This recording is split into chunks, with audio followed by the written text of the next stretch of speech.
Welcome to MEI Modelling with algorithms. We're on the first topic, which is algorithms, sorting, packing and complexity of algorithms, and this is the first video, which is Introduction to Algorithms and Flowcharts. So, what do you need to know about algorithms? Well, firstly, an algorithm is simply a set of instructions. That's what it is. It must have a finite number of steps. It must work for any input, and it must have an end. In terms of how algorithms are presented to you, they may just be presented as plain text, or as a flowchart, or in something which is called pseudocode, which we will look at in a later video. What's really important to understand in this topic is the difference and similarity between how computers deal with algorithms and how humans deal with algorithms. What you'll be doing is working as a human being, yes, carrying algorithms out, but you'll also need to try to understand what they're doing, to analyze them, see how they're working, maybe adapt, improve, correct them if there's a mistake. And what you can do as a human being, which you're able to do, is you can apply a bit of common sense sometimes. You might be able to spot a shortcut and do that in order to get to the end of where you're going. In other words, you can step out of an algorithm when it makes sense to do so. And you can read this thing called pseudocode, which we'll meet in a later video.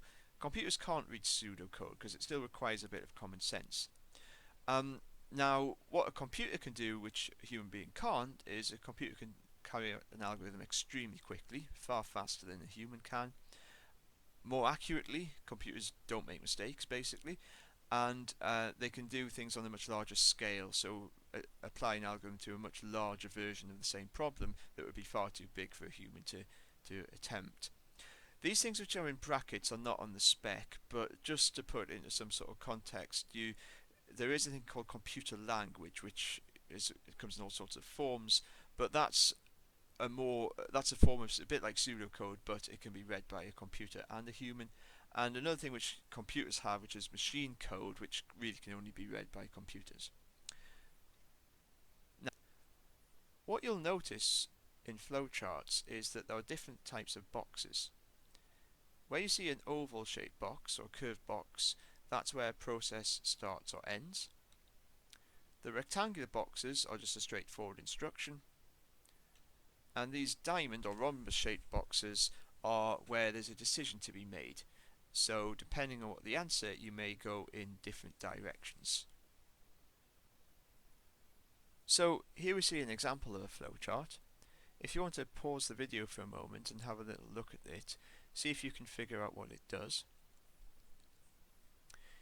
If you think you can see what it does, hopefully you've recognized that it is an algorithm for solving a quadratic equation.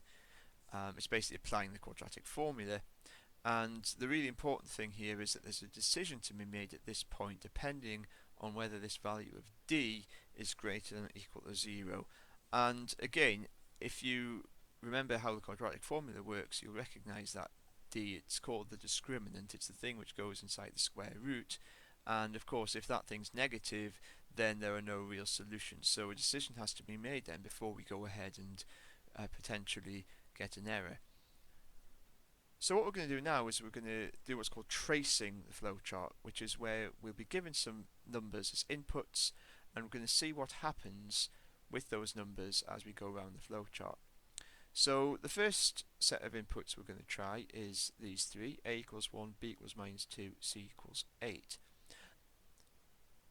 So if we take the numbers that we have and we put them in here, so we'll do minus 2 squared minus 4 times 1 times minus 8. D comes out there as being 36. We then get to this diamond shaped box where we need to make a decision. D is greater than or equal to 0. Yes, it is, so we keep going down and we work out E. So substituting those numbers in, including this value of D that we've worked out. So we're doing minus 2 plus square root of 36 divided by 2. And we find that E is equal to 4 and F is equal to minus 2. So then we get to this box which says output. So we're just going to record what that output is. The output is literally just the values E and F. So 4 and -2, like that. That's the output there.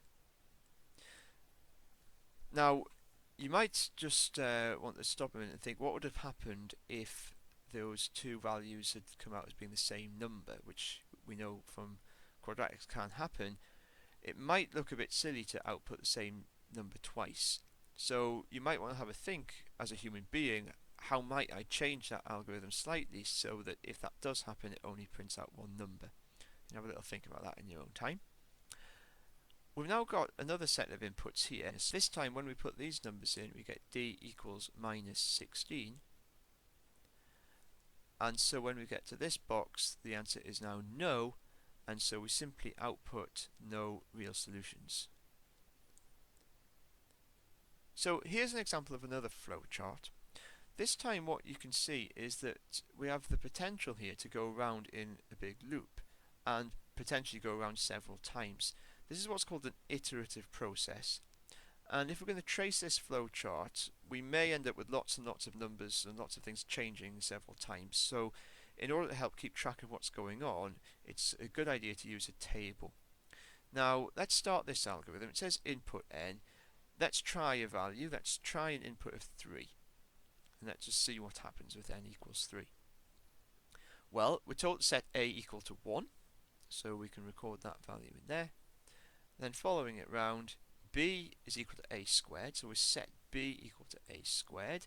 1 squared is just 1. And then we get to a box where we're asked a question, is a greater than n? Well, a is 1, n is 3, so the answer is no. So we go around to here and it says output b. So the output is going to be recorded in that column, and it's a value of 1. Now this box, it might look strange at first, but what that is really saying is let's change the value of a to a new value, which was the old value plus 1. In other words, just increase a by 1. So if I do that, I get a value of 2. Looks like I've got a blank space here because nothing's happened with n. In fact, n is never going to change here. But we can still record it there, n is still 3. Then we go around, b is equal to a squared. So 2 squared, that's 4. And then we've got this box again, is a greater than n? No, it isn't. So we keep going round and we output b, so we get an output of 4. Again, we increase a by 1, so n is still 3, a is now 3 as well, and so this box tells us that b is a squared, so b now becomes 9, and then we get this box again. Now this is a strict greater than sign, so the answer is actually still no at this point, so we'll output this value of 9, then a equals a plus 1, so a is now equal to 4. We get to here, b is a squared, so b is 16. But at this point, this box says is a greater than n. The answer now is yes, so we go to the end, and we don't actually ever output that 16. So we see that with an input of 3, the output is 1, 4, 9. In other words, it's the first 3 square numbers. So what we can do as a human being is we can now look at that and we can understand, see how the algorithm works, and understand that what this algorithm does is whatever number you put in for n, it will print out the square numbers up to that number squared. So if I put in 3, it gives me the first 3 square numbers. And what we can also do as a human being is we can spot that this algorithm is actually slightly inefficient because it has worked out this value of 16 here, but never actually output it. So again, what you might want to do in your own time is think about how this algorithm could be changed so that that doesn't happen. So it's never doing any unnecessary calculations. So that concludes the first video. The second video in this topic will be algorithms using pseudocode.